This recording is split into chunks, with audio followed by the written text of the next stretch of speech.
Every business is sending more email than ever. AI writes it faster, tools make it easier, and your inbox and everyone else's is more crowded than it's ever been. So you tighten the subject line, you tweak the send time, you try again, and somehow less of it lands. That's not about your writing at all. It's what's happening under the hood of email and the parts of email marketing nobody really talks about until something breaks. Today's guest is popping the hood of email marketing with us, and he's bringing more than 25 years of experience in digital marketing. We'll talk about what's actually killing your opening rate in 2026 and what to check before you hit send next time. This is Strategy Talks. We'll be right back.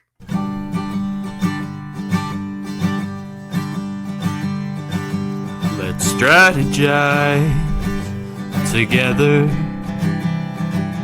Let's hear it from an expert. Join the conversation, it's informative and free. You and me, let's talk some strategy.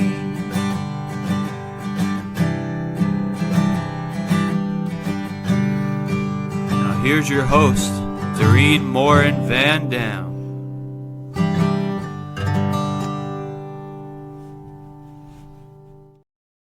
Hello, everybody. This is Strategy Talks. It's another Tuesday. We're live at 8 a.m. I'm so excited to be here with you. And today's special guest is a repeat guest. I was just looking it up. This episode, if you're listening to Strategy Talks, is episode 188. And this guest was on as guest number 2. So I'm very excited to have my friend Hank come back with us. But before I do, I want to welcome all of you. If you're here live watching on Facebook or LinkedIn or YouTube, please know we're live, so you get to ask us questions. Make sure you put those in the comment, and they should show up right here in the back end of StreamYard. Be happy to answer any questions as they come up. And if you're listening to this on the replay, of course, also put your questions below and tag us so that we know that you have questions as you're listening or watching this on the replay. Last but not least, we know lots of you listen to Strategy Talks as a podcast while you're out in your car or exercising or maybe cleaning your house. And we want you to know that you're welcome as well. So Hank, I'm going to bring you up on the stage. How are you today, Hank? I'm great. Thanks for having me. Yeah, absolutely. I'm excited that I had to go look it up, right? Today is episode 188, but you were all the way in the beginning in 2022. You were my second guest. And I think I probably reached out to about 20 people to get my first 12 guests. And I've reached out to people who I know had podcast experience because it was a new thing for me. And you were one. You've had a podcast for a long time, correct? Yeah, kind of a little bit on and off here and there, but it's been a little bit more steady. I have about 308 episodes now, which I just enjoy doing it. Every time I try to quit, and my audience brings me back. They're clamoring for more. That's awesome. That's awesome. All right. So today, right here underneath, if you're watching this, it says your email list is lying to you. Oh my God. What does that even mean? What's actually going on with lists right now that most small business owners cannot see? Because I think,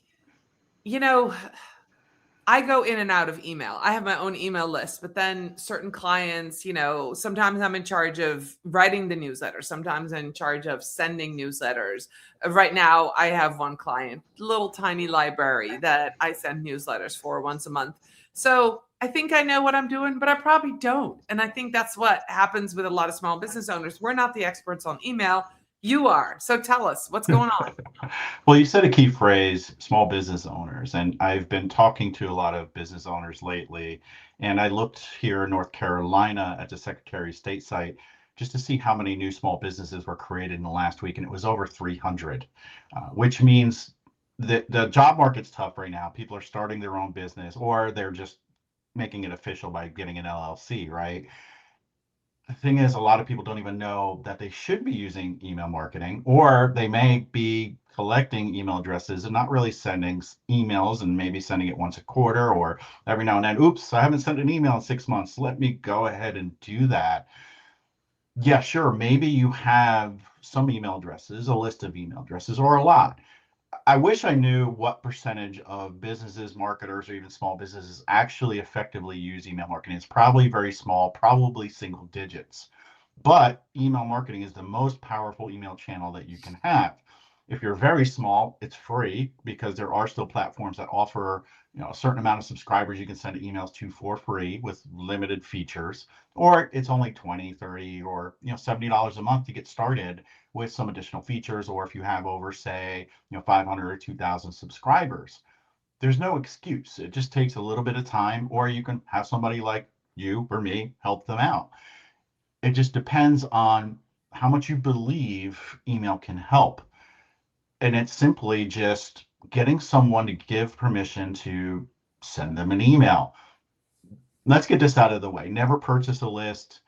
Don't offer somebody something in return for an absolute non-equative value. In other words, don't say, hey, enter to win to get an iPad by giving me your email, and then only one person out of 5,000 gets the iPad. Everybody else feels slighted. Then they'll unsubscribe, mark your messages as spam, or simply ignore them. If someone comes to your website like mine and somebody says, oh, Hank has this email he sends out monthly, it's called Hank's Journal, I can use those tips and tricks, and they sign up. They meant to do that. They gave me permission to be in their inbox, which is personal. Whereas social media, it's doom scrolling, and all of a sudden somebody comes across you on the feed, and that's how you're visible. Where email, you're invited to the inbox. Once you develop that relationship, it flourishes from there. That's where you can nurture people. Don't always be selling in the email. Value, value, value, then ask for the sale. And it's also important to mention setting up that welcome email that gets sent out right away. Somebody goes to your website or my website, they sign up, I should immediately trigger, which is easy to do these days, an email that goes out and says, thank you for signing up for my journal. Hope you're going to enjoy all the tips, strategies, and information I'm going to provide to you. You can opt out at any time. Here's how often you'll get the email. See you soon.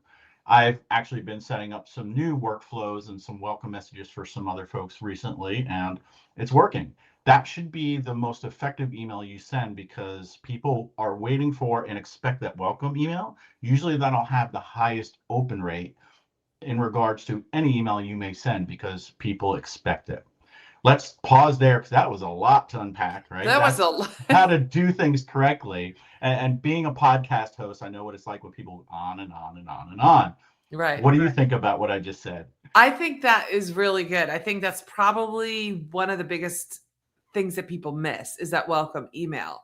And I know from experience, I work with one client who has an email list. They're not actively using it, but every once in a while, I'll get like 10 email addresses that they have gotten from, say, invoices, and they've asked them, and they said, yeah, you can add us, but I add them manually to the list.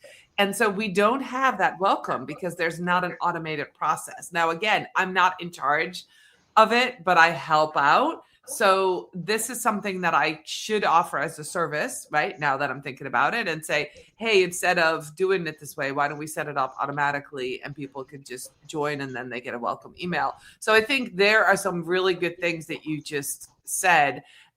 Which ones are still free? Is it MailChimp? Constant Contact? MailChimp has free, but they don't have automation, so it's hard to set up that welcome email for free. Okay. iContact is a free trial.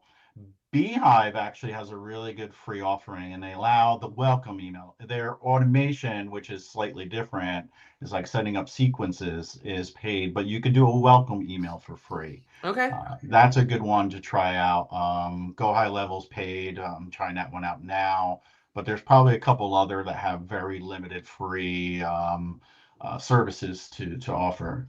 Right. But when you think about it, if you're a small business owner and you're already paying for a marketer, or you have a marketing budget, or, you understand what it takes to get something printed, to, your time to go to a network event, for $20, $30, $40 a month, you get an inbox of people. That's pretty that's pretty significant. Think about that. That's very you're building an intimate relationship. And I think that's the part that people don't understand is that when you get to their inbox and they're opening it, they're now reading your thoughts and your tips, and you're building that relationship. So that's what you were saying. And I want to reiterate that for a small business owner that's watching this or listening, is that that gives you a chance to really, really build that relationship with them. And are there any specific things that should be in an email? I know I'm not going off the questions that I prepared right now, but what is something that people miss that should go in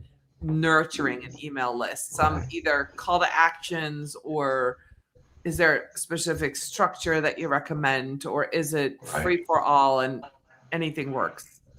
And before I get into that, and I know we'll say it at the end too, I have a success guide. Whether you've been doing email or you're just getting started, I want to offer a guide. If Dorien has a way to put it into the comments there or something, or we'll have it as a comment on the streams later on. Or you can reach out to me. Just go to my website, hankhoffmeyer.com. There's a little chat bubble. I'll send it to you. Just do that. It tells you everything you need to be doing with email or what you need to go back and check. But what should be in your email? And it's that age-old marketing answer. It depends, right? Mm-hmm. It depends on what industry you're in and what you're doing. But it really just needs to be valuable, informative, or educational, or entertaining, right? Because maybe you're a brand that sells socks or something, and being informational about socks like thread count, that's kind of boring. But if you can be entertaining and talk about how fun they are, that's a little bit better. Now we're talking about like your ongoing emails. Let's just say you're going to send, if you're a retailer, once a week, right? But maybe if you're somebody like me, I'll send it once a month, because who wants me in their inbox every single week unless I had so much value to share that you can take action on? You probably don't want to hear from me that often. Once a month is enough to know what blog posts I'm reading, what books I'm reading, podcast episodes I thought were interesting, like this one, those kind of things. I share that once a month. You need to gauge your audience. I guess the perfect answer is what should be in your email is what your subscribers want. And how do you know that? Ask them. Do a survey or ask them to reply to the email. What's interesting is every now and then with my email, my journal, I send out, and I'm like, nobody's reading this. My open rates are okay, but I don't think anybody's reading this because I never get anything in return. I'm always asking for people to reply and let me know what they have going on. Do they have any questions? But every now and then somebody reaches out, and then we'll have a call or I'll start working with them. More recently, a nonprofit reached out to me from my journal, and they wanted tips and tricks about restarting their email program. Then he said, wait a minute, well, what does it look like to work with you? Gave a proposal, and they want me to get involved in restructuring and resending their email campaigns, which is great. Therefore, the answer is it depends, and find out what your subscribers want, because as marketers, we all have that disease. I created this email or this website or this social media graphic. It's great because I created it, and then it flops, right? Because your audience didn't like it or care for it. Think through the eyes of your subscribers and find out what they want. And you can do that through testing. And a lot of platforms, once you start paying, you can test one version of an email to another, and always only test one element: a subject line, the pre-header, images versus more images versus less images, more text, whatever it is. Don't test too many things at once, otherwise you don't know what worked better. Yeah. Okay. That makes a lot of sense. I appreciate that. So let's talk about your lists, because I think we're trying to get to not just what's inside, but what's under the hood, right? What's the difference between a list that looks healthy and a list that actually performs? And are there some warning signs when you know your list is tanking or isn't healthy? There's a lot to unpack here. Let's just use the number 100. You have 100 email addresses. Yep. Not everyone's going to open your email every single time you send it. Not 100 people. Various reasons. Emails go stale and they'll bounce. It doesn't get delivered to the inbox, goes to their spam folder or not delivered at all. People are busy and it got buried behind other emails, especially around the holidays. So many things can factor in whether or not somebody sees and or opens your email. Right. Therefore, don't always bash yourself when you have a 20-30% open rate, which is very healthy, by the way. If you're down in the single digits, start worrying. That can mean you have a deliverability problem. And maybe we don't get into that in this episode. I just actually posted a blog post on my site about this. There's something called authentication. because there's so much spam rampant in the world today that providers like Gmail, Yahoo, Microsoft, and others are doing things to protect their customers. You need to be who you say you are. Wherever you're sending your email from, that platform needs to have permission to send those emails on your behalf. And I'll dig into them a little bit. Then last is, if there's no permission or it seems a little weird, what should the server do with that email? The first one's called SPF, Sender Policy Framework. That means, like if I'm using MailChimp, does MailChimp have permission to send on behalf of HankHoffmeyer.com? And that's nowadays usually automatically set up by your email service provider. Years ago, you had to go into your domain, like at GoDaddy, and you had to do some things in your domain and put like text in there and say they have permission. It's technical, but that's all done now. DMARC, which is DKIM, domain keys identified mail. That means it hasn't been altered in any way, injected with malware, etc. So first SPF, then DKIM. Now there's like a little wizard in most platforms that you go in and it'll automatically log in if you give it permission to GoDaddy and set this up. Or again, it's just a text string. Your IT person can do it, or you can get instructions. And then there's something called DMARC. In other words, what do we do with this email if SPF and DKIM are not set up? Do we reject it? Do we just allow it through and report on it? Or do we quarantine it, right? And then you can look at it later. I actually just wrote a script, if you use Gmail, where you get to, well, basically you get a report with DMARC, and it's an XML file. We're all fluent in XML, right? We can read code. It tells you who's I think sending this emails. is like, yeah, maybe you and I are, but I don't think there's probably going to be people listening going, what? But this is interesting because I do think small business owners just, have a tool and think that tool's going to do work for them. And so when something isn't working, when you said, 20 to 30% opening rate is healthy if it dips in single digit, I think that's the key. What you just said is when you see a negative change, that's how I'm interpreting it, something is not working. I've actually experienced this years ago with a client who I think they might have either switched servers or email addresses or something, and all of a sudden it went from like 25 to 30% to like 6%, 8%. Not something was wrong, and they had to, I remember that I was a part of that team, but they had to dig really deep to find out, but at least there were some warning signs of the emails aren't getting delivered and something and therefore not opened, and something is seriously wrong. And that's scary because, as we know, it takes a lot of time to write a newsletter, to, get it done and get it ready for your specific audience and provide value, as you just said. And then to, have that not be delivered or not have results, that's sad and scary. So those are some warning signs. How much of poor email performance today comes down to deliverability versus the actual content? So that's, like, I always wonder, like, was it the subject line? Was it, like, my last email was sucked, so today they're not opening it? Or is it because my list is not healthy? I always wonder about that. Unfortunately, it's probably due to bad practices. And I work with and have always championed doing the right things. Like we mentioned, getting permission, getting people to sign up. But unfortunately, there's brands out there that purchase lists, scrape email addresses from LinkedIn or wherever, and they just start sending them emails, especially if you're in sales, right? Because nobody answers the phone anymore. Right. And you're going to revert to either LinkedIn or you're going to send them cold emails. And what I mentioned about the authentication, and I encourage you to go read that blog, it equates to something called a domain reputation and an IP reputation, your IP address. Think about it like a credit score. Every time you send an email, there's good things and bad things that happen, right? Good things are opens, clicks, forwards, starring, and then there's a term called TINs. This is not spam. If somebody actually goes into the spam, your email's there, and they say it's not spam, that's a high form of engagement. Then we have the negative things like bounces, marking as spam, or actually ignoring your email. That's a negative signal. the more negative things that happen, it brings down your credit score. Like, if you don't pay your credit card, and if you have a low enough score, and people always ask me, what is that score?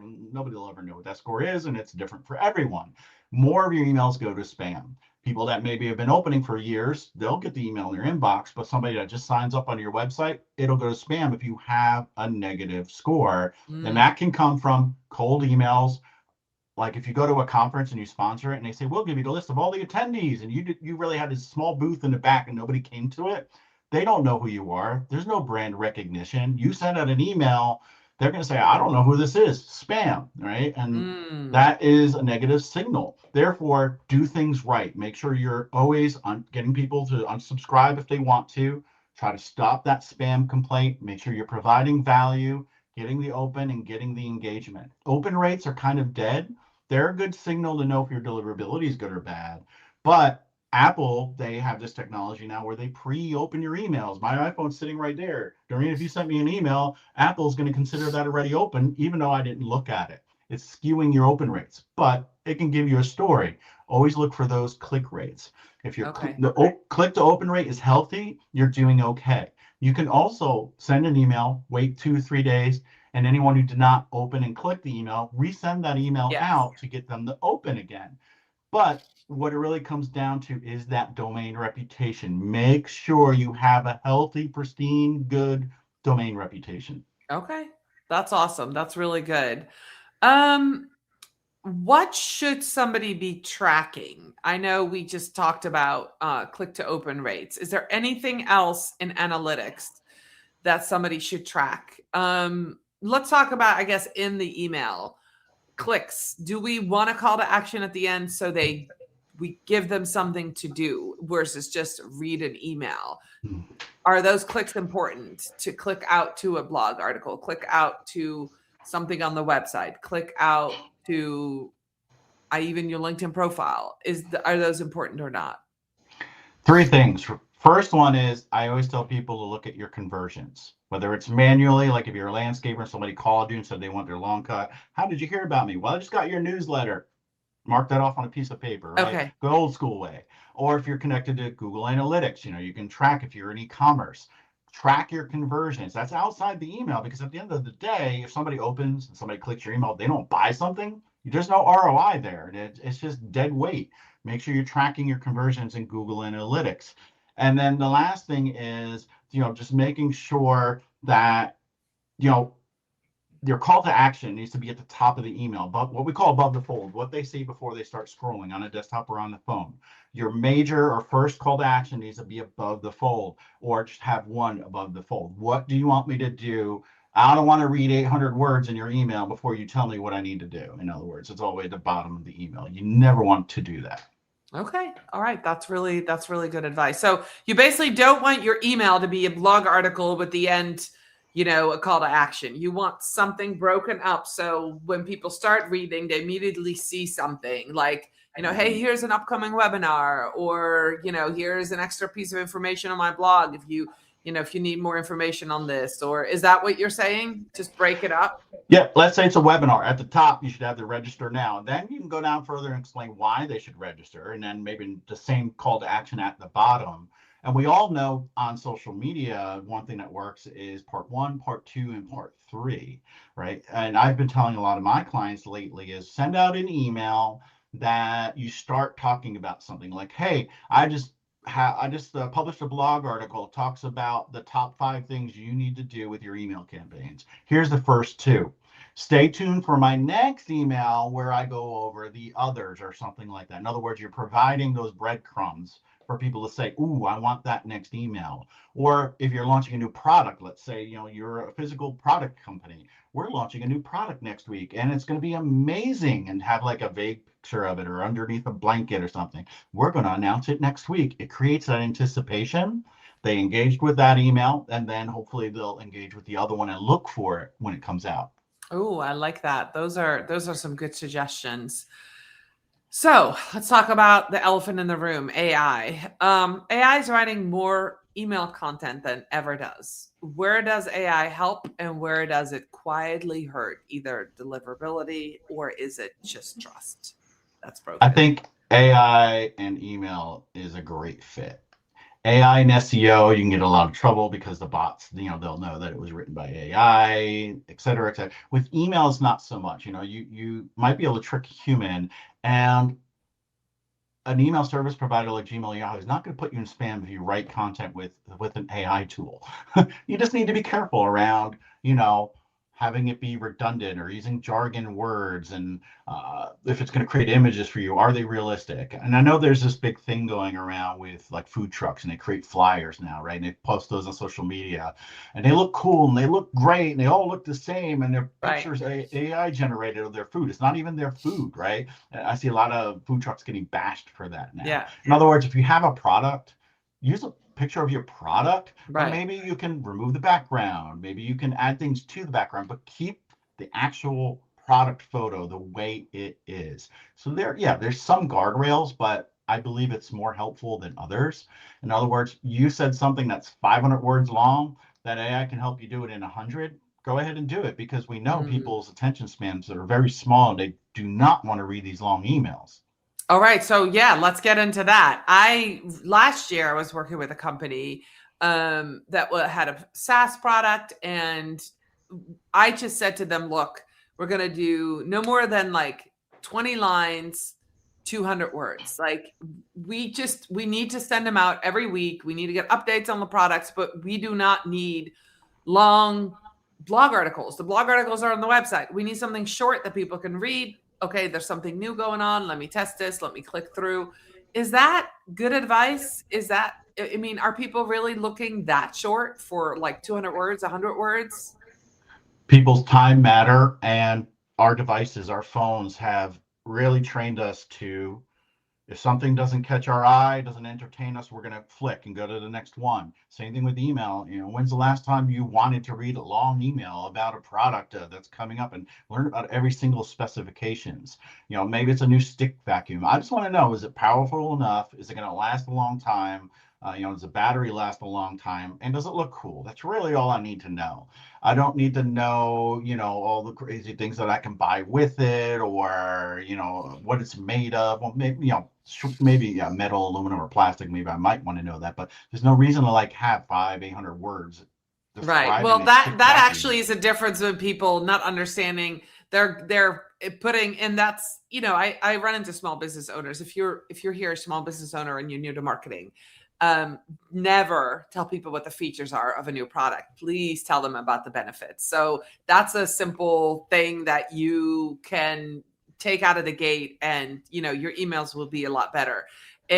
People don't want to know and this is the classic example, is they don't want to know that the drill can drill a specific hole. They just want to know that they can hang up, their wall art, right? So what does your product give them? And that's the benefit. And, yeah, especially in emails, don't put all the features in there. People definitely will tune out. That's a given for sure. So for a small team, without a dedicated email person, maybe they do have a couple of marketers. What's a simple, repeatable routine to send out email, right? And then also keep a clean list. Right. Well, for me, it's a shoe cobbler's problem, right? Therefore, I have a template, and you just copy that template. Don't keep copying and copying and copying, right? Like, don't send an email, then take that sent email, copy it and edit it, and then take that sent email and copy it. It starts to get like code creep, we call it, and it may actually hurt you down the road. But like, have a template. Most providers will have this way to save a specific template. Then you copy that template and you go from there. Maybe you have a couple different versions. If you want one that starts with one row and then with one column, and then another row with two columns, have a couple different varieties or versions of your code, because I don't think there's many. Probably very large companies might hand code HTML their emails. There's no need to do that, especially with AI these days. You can just go in and tell AI what you want, and it can create the email for you. But yeah, make sure that you have templates ready and available. This way you can go in and have no excuses to get started. And then every now and then you will have list decay. You'll have people that sit on your list and they haven't opened in a long time. It might be because they're not getting it in the inbox anymore, or they just fatigued out and they're ignoring your emails. Make sure to take your list every so often, maybe every 6 months, depending on how often you send. Use something like Zero Bounce or Verifalia and check your email addresses to make sure they're still valid, and clean out any old lists. Then also what you can do is take anyone who hasn't opened and clicked in 6 months or a year, and then send them a re-engagement email or a series of 3 emails if you have the ability and pay for a service that has that. The first one is, are we breaking up? Question mark. I don't know about you, but if I saw that subject line, I'm going to open it up. Hey, we saw you haven't opened an email in a while. If you still want our emails, please click here. And I say that because why? We said opens are dead, right? They're not a good metric. Get them to click, and then just have it go to a simple page, or a thing that says thank you. We'll continue to send your emails. A little bit more than that, but just for Yeah. brevity. Then the second one is, here are the divorce papers. They're coming. Get ready to sign them, right? And explain why. Sad to see you go. And then it's goodbye, sign, seal, delivered. And then after that one, you can set up the automation to automatically remove them from your list or delete them. You can add them back, folks. Don't worry about it. An email list is just a number. I don't care Right. if you have 10,000 people on your email list. If 100 people are opening, do the others matter? No. They can always come back. You can re-add them back later on. Maybe it was somebody you bought a gift for someone and they'll never buy that gift again or something like that. Or maybe 3 years from now they will. They can always come back. No, that's true. All right. So we're at 30 minutes. I've got one question if you're okay with going a couple minutes over. What's one email marketing trend for 2026 you think small businesses are completely sleeping on? What is something, if you're a small business, you said 300 new LLCs in the last week in North Carolina. I'm in Vermont, probably the same thing. People that have previously had jobs and now they're starting LLCs. What are people sleeping on? They are focused way too much on social media and they're sleeping on the power of email marketing. They're not getting started or they're doing it wrong. Okay. All right. Well, that's really good advice. Hank, tell people that are listening, people that are watching, where can they find you? I know you've already mentioned it a couple times, but we usually do this at the end. Where do you want people to connect with you? I have really good search engine results for Hank Hoffmeyer. If you search, you'll have all my social media channels, my website, blog posts, videos. I have a YouTube channel as well. Follow me there, but go to my website. Make sure to connect with me. If you're going to LinkedIn, just make sure that you drop a note saying that you saw me here on Strategy Talks. Otherwise, I may not accept your request. I actually reply to everyone because I'm a marketer, but only 40% of people actually reply to my reach out asking for a call, because I'd love to get to know you. And if that's what you want to do, by all means, and get that guide. It's the success guide for email marketing. It'll have a checklist telling you what you need to do or what you need to go back and look at.